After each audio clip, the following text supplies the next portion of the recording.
To, duk da Hisba ta ce za ta fara kamen 'yan mata masu yin TikTok, hakan bai sa 'yan matan Hausawa sun daina irin abin da suke yi ba har yanzu, domin yanzu an gano ma wata sabuwa. Za a yi bidiyo ne a TikTok sai a je shafin Instagram a dora. Assalamu alaikum mai sauraro, muna so idan wannan shine farkon ziyartar ku wannan tasha ta mai albarka, kar ka manta ka wuce fara danna subscribe sannan ka taba alamar ƙaurar sanarwa, tunda za a ringa sanar da kai daɗaɗɗen shirye-shiryen mu da zarar mun daura. Sannan kai mana like kana kai mana comment domin jin ra'ayin bakin ka.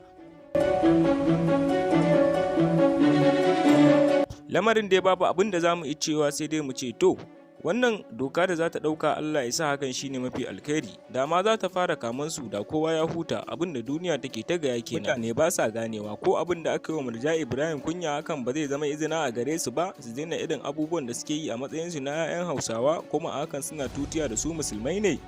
To, babu abin da za mu iya cewa sai dai mu ce Allah kyauta. Idan wannan shine farkon ziyartar ku wannan tasha ta mai albarka, kar ka wuce fara danna subscribe sannan ka taba alamar ƙaurar sanarwa.